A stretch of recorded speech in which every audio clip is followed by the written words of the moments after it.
ये सृष्टि विषयक बातें आई और परीक्षित को ये कथा सुनाने के पश्चात सुखदेव जी ने कहा कि अब मैं तुम्हें वो कथा सुनाता हूं जो विदुर जी और भगवान के अत्यंत प्रिय मित्र उद्धव जी के बीच में हुई थी।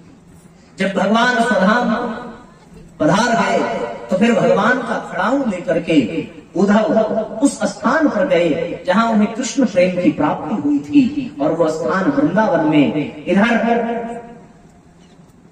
भगवान के परम भक्त विदुर जी जो कौरवों की सेना के प्रधानमंत्री थे, जब कौरव और पांडवों का युद्ध हुआ, दुर्योधन के अपमान करने पर उन्होंने कुरु सेना का त्याग किया है, अपने पद अपनी प्रतिष्ठा का त्याग किया है और तीर्थ यात्रा पर निकल गए। तीर्थ यात्रा से लौटते समय उन्होंने उद्धव जी से अचानक मुलाकात हुई उनकी। उद्धव जी ने उनको भगवान के स्वधाम गमन की कथा सुनाई कि प्रभु ने शरीर छोड़ दिया है, पर जाते जाते आपके लिए एक संदेश दिया है कि आपको भगवान बहुत प्यार करते थे, और इसी कारण दुर्योधन की मेवा का त्याग करके उन्होंने विदुर के घर शाद खाया था।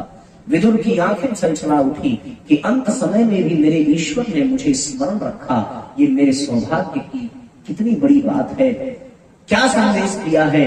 बोले आपको भगवान ने निर्देश दिया है कि आप एक बार गंगा के तट पर जाएं और वहां जाकर के मैत्रेय ऋषि से संवाद करें, ताकि आपको उस दिव्य ज्ञान की प्राप्ति हो सके जो भगवान आपको देना चाहते हैं। ये बात बता करके उद्धव जी बद्रिकाश्रम की ओर प्रस्थान करते हैं। वहां उन्होंने तप करके अपने जीवन का उद्धार किया और मैत्री मुनि के आश्रम में विदुर जी पहुंचे। यहाँ मैत्री मुनि और विदुर जी के बीच में संवाद प्रारंभ हुआ। तो ये कथा चार जगह चल रही है भैया। एक सूत और शौनक आदि ऋषियों के मध्य चल रही है। सूत शौनक में सूत जी वो बात सुनाते हैं जो उन्होंने सुखदेव से सुनी थी, और सुखदेव जी वो सुनाते हैं जो विदुर और मैत्री जी के बीच में हुई थी। तो एक कथा चल रही है सूत शौनकादि ऋषियों के बीच नैमिषारण्य में, एक गंगा के तट पर चल रही है सुखदेव और परीक्षित के बीच में, और एक कथा चल रही है हरिद्वार क्षेत्र में मैत्री और विदुर जी के बीच में। वहां पर विदुर जी ने भी पहला प्रश्न पूछा है। किससे पूछा? मैत्री जी से। और वो प्रश्न बड़ा ही मजेदार प्रश्न है। उनका प्रश्न ये है, सुखाय कर्माणि करोति लोको। ये जो शास्त्र है, ये जो भागवत है, ये केवल और केवल संवाद है दो लोगों के बीच में। श्रीमद् भगवत गीता कृष्ण और अर्जुन के बीच का संवाद है ना। शिव और पार्वती के बीच में रामचरितमानस का संवाद है। उसी तरीके से सारे शास्त्र केवल और केवल दो के बीच के होने वाले संवाद का परिणाम है। और यहां पर विदुर जी ने एक प्रश्न पूछा कि भगवान सुखाय कर्माणि करोति लोको। हर व्यक्ति अपने जीवन में सारे कार्य केवल और केवल सुख प्राप्त करने के लिए करता है, फिर भी उसके जीवन में दुख कहां से आ जाता है? होता है ना। हम लोग कोई कार्य ऐसा करते हैं जिसमें ये कामना हो कि हमें दुख मिले। क्यों? कुछ ऐसा किया तुमने कभी दुख पाने के लिए? नहीं ना। केवल और केवल सुख पाने के लिए ही व्यक्ति सारा कार्य करता है। मैत्री जी ने इस प्रश्न को सुना है और बड़ी सराहना की है कि सुख पाने के लिए ही व्यक्ति सब कुछ करता है, पर वास्तव में उसे सुख मिलता नहीं है। ये बहुत बड़ी विडंबना है। दुर्योधन ने लाक्षागृह का षड्यंत्र रचा केवल और केवल सुख पाने के लिए, पर उसे सुख प्राप्त नहीं। द्रौपदी के चीर हरण की योजना बनाई, पर केवल उसे सुख प्राप्त न हुआ। वो चाहता तो है सुख पाना, पर बेचारा पाता नहीं। जहां चाह हो वहां राह हो, ये बात सुनी है, लेकिन जब व्यक्ति पाना चाहे सुख और बदले में उसे सुख न मिले, तो फिर ये बड़ी विकट समस्या है। और इस समस्या से हर एक मनुष्य ग्रसित है। मनुष्यों के इसी समस्या का भाव करते हुए विदुर जी ने ये प्रश्न पूछा है कि भगवान जीवन में किसी के सुख क्यों नहीं है? सुख है या नहीं, ये जानने के लिए हमें सुख और दुख के बारे में जानना चाहिए। सुखाय कर्माणि करोति लोको नतैः सुखम वान्य दुपारमं वा विन्देत भूयस तत एव दुःखम यदत्र युक्तम भगवान वेदन। सुख के लिए व्यक्ति सर्वत्र प्रयत्नशील रहता है और उसे सुख प्राप्त नहीं होता। ये जानने के लिए सुख और दुख की परिभाषा को समझना आवश्यक है। सुख और दुख कोई परिस्थिति नहीं है। सुख और दुख जो है वो कोई परिस्थिति नहीं है। सुख और दुख ये केवल और केवल मन की स्थिति है। जो अपने मन का हो जाए उसमें सुख है और जो अपने मन का ना हो उसमें दुख है। केवल दुर्योधन को राज्य नहीं मिल रहा है इसलिए वो दुखी है, और महाराज भरत को राज्य मिल रहा है इसलिए वो दुखी है। तो यदि दुख और सुख का संबंध राज्य से होता तो दोनों के साथ एक ही परिणाम होता। यहां राम भरत को राज्य देना चाहते हैं पर भरत वो राज्य लेने में दुखी है, और यहां दुर्योधन को मिल नहीं रहा तो वो सुई के नोक के बराबर भी देना नहीं चाहता। इस दृष्टि से देखने पर यह प्रतीत होता है कि सुख राज्य में नहीं है, किसी वस्तु में नहीं है। तात्पर्य केवल इतना है कि बस मन का हो जाए तो फिर सुख ही सुख है, और मन का ना हो तो दुख ही दुख है। यह भी परिभाषा पूर्ण रूपेण सत्य नहीं है। यह भी परिभाषा पूर्ण रूपेण सत्य नहीं है। अपने मन का हो जाए उसमें सुख है, लेकिन वो सुख कितनी देर तक रहेगा इसकी कोई गणना नहीं की जा सकती।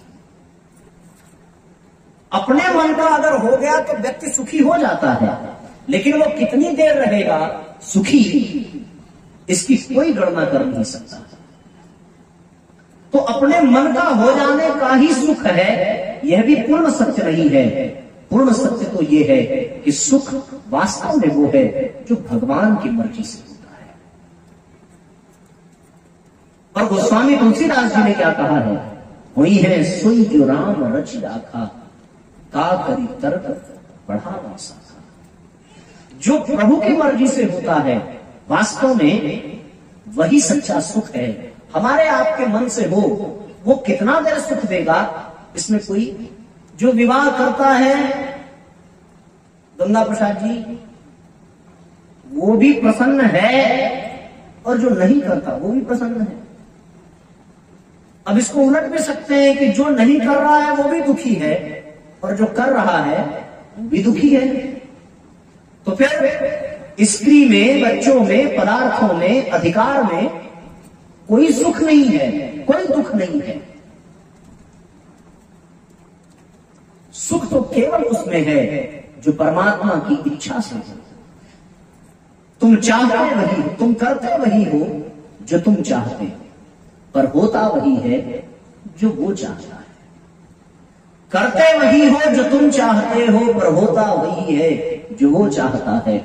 इसलिए करो वही जो वो चाहता है, फिर होगा वही जो तुम चाहते हो। तो जब सारी चीजें परमात्मा को समर्पित कर दी जाएं, तब जीवन में व्यक्ति के सुख आता है। और परमात्मा को समर्पित आपने किया तो जीवन में वास्तव में सुख ही सुख है। मैत्रेय ऋषि विदुर जी को यही कहते हैं कि सुख के लिए व्यक्ति करता है, इसीलिए वो दुखी है। यदि वो परमात्मा के लिए करता तो फिर वो सुखी होता। वो सुख के लिए करता है इसीलिए वो दुखी है, लेकिन यदि वो परमात्मा के लिए करता तो वो पक्का सुखी रहता। जिन जिन ने अपने लिए किया, सुख के लिए किया, उनको सुख प्राप्त नहीं हुआ, लेकिन जिन्होंने परमात्मा के लिए किया उनको अवश्य सुख प्राप्त हुआ।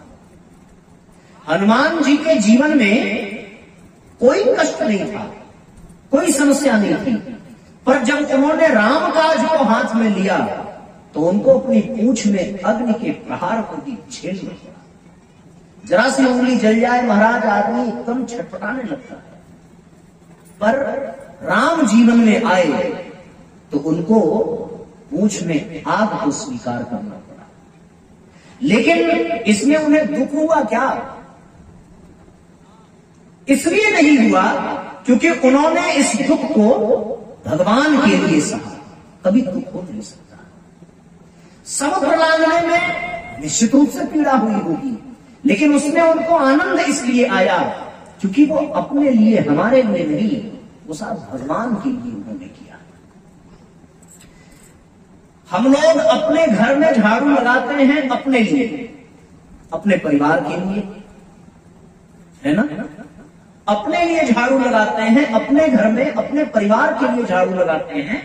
जरा सा गंदा हो जाए तो फिर सारी मेहनत बेकार हो जाती है और मन दुखी हो जाता है। लेकिन शबरी न अपने लिए झाड़ू लगाती थी, न अपने परिवार के लिए, वो केवल और केवल भगवान के लिए लगाती थी कि इसी रास्ते एक दिन राम आएंगे, और फिर उसको झाड़ू लगाना कभी अखड़ा ही नहीं। हम अपने लिए लगाते हैं, इसलिए हमें वो कष्ट देता है। लेकिन शबरी ने अपने लिए नहीं, शबरी ने सदैव प्रतिदिन परमात्मा के लिए लगाया, तो उसे कभी कष्ट हुआ ही नहीं।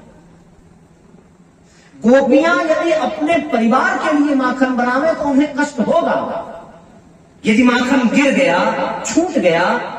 लेकिन वही गोपियां जब कृष्ण के लिए बनाती हैं तो फिर उन्हें कष्ट नहीं होता, आनंद आता है।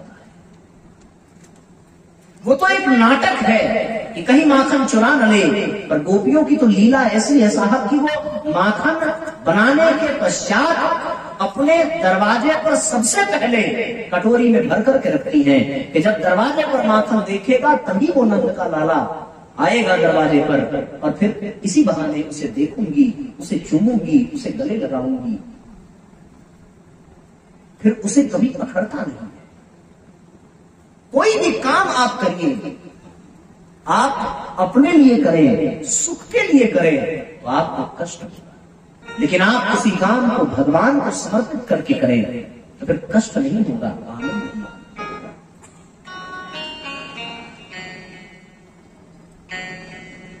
भगवान ने अर्जुन को यही कहा कि जिन्हें तुम देख रहे हो इन्हें तुम्हें मारना नहीं है, मैंने पहले ही इनका वध कर दिया है, तुम्हें केवल श्रेय लेना है, तुम मेरे निमित्त होकर के काम करो। तो उसे सुख मिलता है जो भगवान के निमित्त कार्य करता है, और जो भगवान के लिए नहीं अपने लिए, अपने परिवार के लिए करता है, उसे सुख नहीं मिलता। भगवान जब रथ पर बैठ करके जाने लगे तो फिर अपनी बुआ कुंती से उन्होंने प्रश्न किया है कि हे बुआ, आपको क्या चाहिए? उन्होंने एक ही बात कही है कि मुझे केवल और केवल विपदः सन्तु नः शश्वस्तत्र तत्र जगद्गुरु भवतो दर्शनम यद्याद पुनर्भव दर्शनम। क्या माना? विपदः सन्तु नः, कि हे केशव मुझे केवल और केवल विपत्ति चाहिए, केवल और केवल दुख चाहिए। कारण पूछा कि तुम्हारा दिमाग खराब हो गया, भरी जवानी में पति ने साथ छोड़ दिया, बच्चों को वन वन भटकना पड़ा, नई नवेली दुल्हन का चीर हरण हुआ अपने ही कुल के खानदान में, और जीवन भर कष्ट पाने के बावजूद भी तुम केवल और केवल दुख मांग रही हो। इसके पीछे का रहस्य क्या है? उन्होंने कहा कि हे केशव, मैंने तुम्हें जान लिया है, मैंने पहचान लिया है कि जीवन में जब तक दुख था तब तक तुम मेरे और मेरे बच्चों के साथ हमेशा रहे। अब मैं राजमाता बन गई, अब मुझे राज्य मिल गया, तो अब तुम छोड़ करके जा रहे हो। तुम्हारा साथ ही सबसे बड़ा सुख है, भले ही उस सुख में सुविधा भले न। इसलिए हमें केवल विपत्ति ही चाहिए। परमात्मा उसी के जीवन में रहता है जिसके जीवन में कष्ट हो, जिसके जीवन में कठिनाइयां हो। प्रहलाद के जीवन में भगवान केवल और केवल इसलिए थे कि प्रहलाद सुखी नहीं था। शारीरिक दृष्टि से, मानसिक दृष्टि से तो बहुत प्रसन्न था, क्योंकि इस बात का विश्वास ही हो जाना कि मेरा गोविंद इस खंभे में है, ये क्या, इससे बड़ा कोई सुख और हो सकता है क्या? इस बात का विश्वास हो जाना कि तुम भले नीचे उठा करके फेंक दो, पर हरि हमें अवश्य तार लेंगे, और हुआ भी वैसा। ये किसी सुख से कम है क्या? इससे बड़ा सुख और क्या हो सकता है? भगवान के निमित्त किया गया कार्य ही सब सुखों की जड़ है। हम लोग जो कुछ भी करें वो भगवान के लिए करें तो उसमें बड़ा आनंद आता है।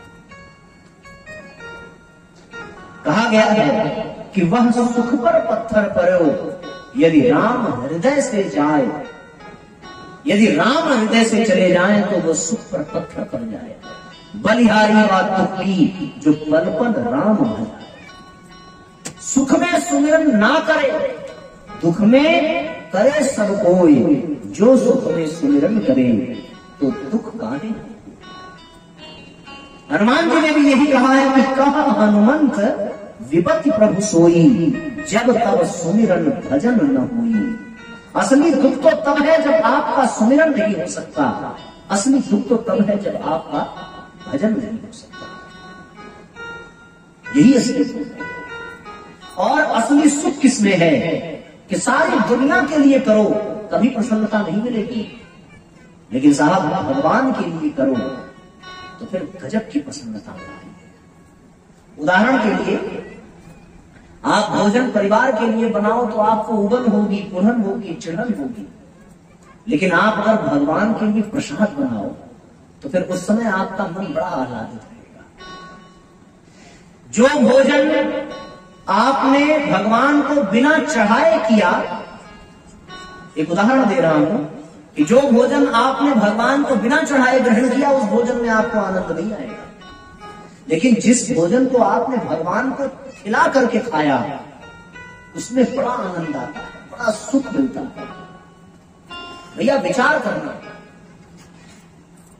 जो चढ़ा करके खाया वो प्रसाद बन गया, जो बिना चढ़ाए खाया वो प्रसाद नहीं है, वो तो केवल अन्न है, ठीक ना। अब बिना चढ़ाए, बिना प्रसाद की भावना से यदि आपने खाया, बिना प्रसाद की भावना से, और यदि वो कम पड़ गया तो फिर क्रोध आएगा कि तूने आधा पेट भोजन परोसा है, पता नहीं है कि मैं कितना खाता हूं, एक भाव। और यदि प्रसाद के रूप में वो भोजन मिला तो फिर अगर कम पड़ जाए तो व्यक्ति को दुख नहीं सुख होता है कि चलो इतना मिल तो गया, बड़ा भगवान की कृपा है कि भैया अंत में मैं पहुंच गया बड़े समय से, बस इतना प्रसाद कर दिया।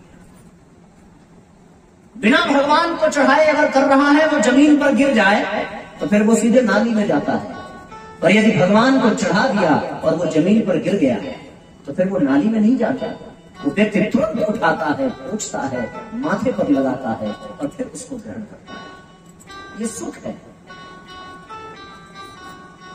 यदि भगवान को न चढ़ावे तो वो छील कर खाता है और इसमें उसे तब भी सुख नहीं मिलता, लेकिन यदि भगवान को चढ़ा दिया तो फिर वो बांट करके खाता है, प्रदान करके, भैया तुम लो, तुम लो, तुम लो, और जो थोड़ा सा बच जाए फिर अपनी उंगली ही चाट करके प्रसन्न हो जाता है।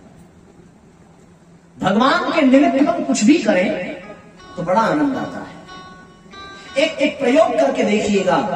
मैत्रेयी जी विदुर से यही कहते हैं कि जो आपके घर में बच्चा पैदा हुआ, हमने गलती ये कर दी उसे अपना पुत्र मान करके।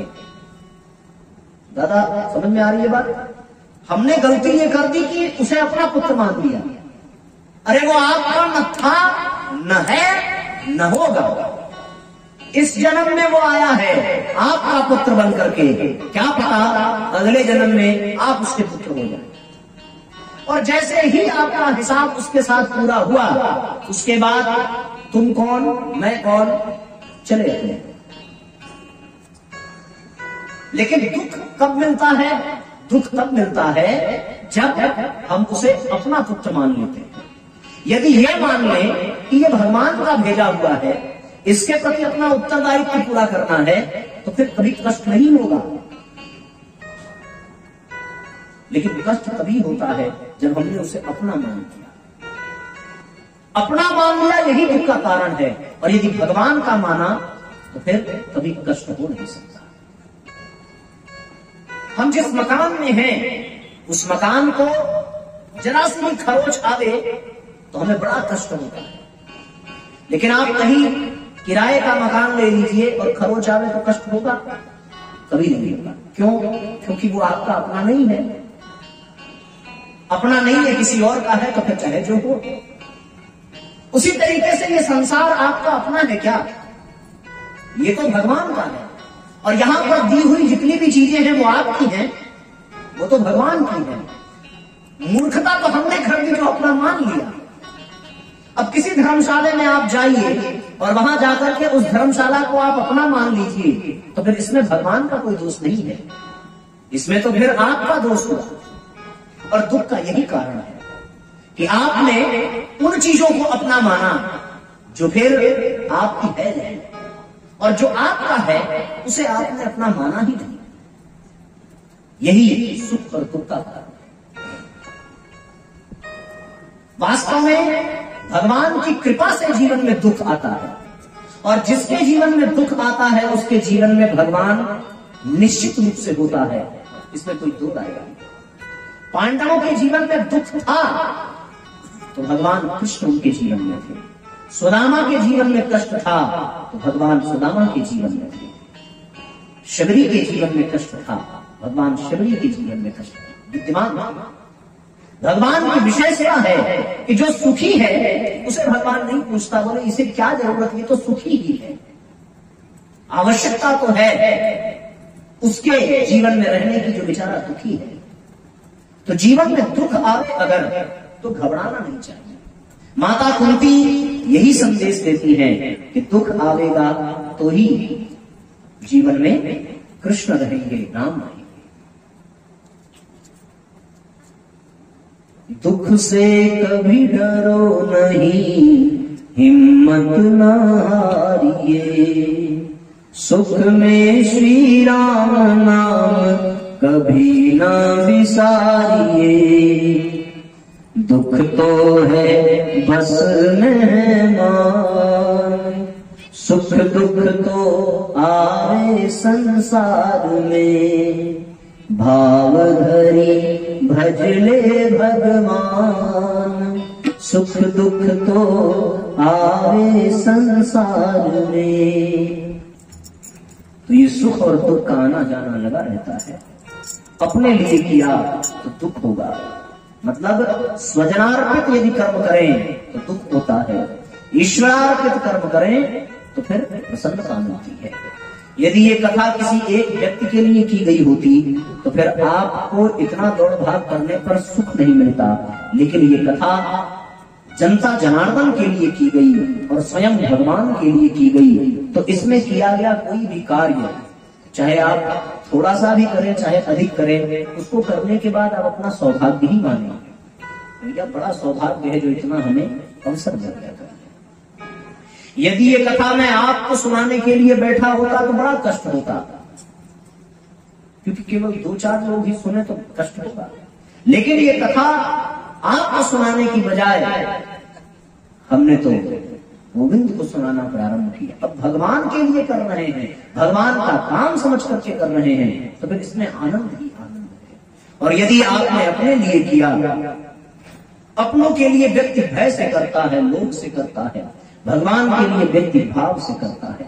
अपनों के लिए किया गया कार्य जिम्मेदारी और मजबूरी, कभी कभी मजबूरी भी बन जाता है। भगवान के लिए किया गया कार्य मजबूरी नहीं, वो तो जिम्मेदारी और सौभाग्य होता है। अपनों के लिए व्यक्ति बिना मन से करता है, पर परमात्मा के लिए व्यक्ति मन से करता है। परमात्मा के लिए यदि उनके निमित्त करें तो फिर जीवन में सुख ही सुख है, और यदि अपने लिए करें तो जीवन में दुख ही दुख है। एक व्यक्ति मंदिर का निर्माण करवा रहा था, वहां 3 मजदूर काम कर रहे थे। एक से पूछा गया कि भैया क्या कर रहे हो? बेचारा गर्मी से परेशान, पसीने में डूबा हुआ, केवल इतना ही कहता, दिखाई नहीं पड़ता साहब, मजदूरी कर रहे हैं, बड़ी मुश्किल से घर चलता है, इतना मेहनत कराते हैं, इतना खटाते हैं। अब वो किसके लिए कर रहा है मेहनत? अपने लिए और अपने परिवार के लिए। दूसरे के पास गए, दूसरे से भी पूछा कि क्या कर रहे हो? उन्होंने कहा थोड़ा पहले वाले की अपेक्षा थोड़ा प्रसन्न था, कि दिन रात मजदूरी करते हैं और काम भर का मिल जाता है, जीवन यापन हो रहा है। पर जब तीसरे के पश्चात गए तो उसने बड़ा सुंदर जवाब दिया कि भैया भगवान की बड़ी कृपा है, मंदिर बन रहा है, भगवान का घर बन रहा है और उसमें हमें कुछ करने का सौभाग्य मिला है, प्रसाद के रूप में जो मिल जाता है उससे मैं और मेरा परिवार बड़े आनंद से रहता है। तो जो अपने और अपने परिवार के लिए करते थे वो दुखी हैं, और जो ये मान करके कर रहा था कि भगवान का घर बना रहा हूं, उसके जीवन में बड़ा आनंद है। मैत्रेय जी ने विदुर जी को यही कहा कि यदि व्यक्ति अपने लिए सृजनार्पित होकर के कार्य करे तो फिर उसके जीवन में कभी सुख आ नहीं सकता, और यदि वो ईश्वरार्पित होकर के काम करे तो उसके जीवन में सुख ही सुख होता है। भगवान के नाम पर भक्तों ने बहुत कुछ किया है और उन्हें आनंद आया है, वरना अपनों के लिए तो एक गिलास पानी लेना भी और देना भी बड़ा मुश्किल काम होगा।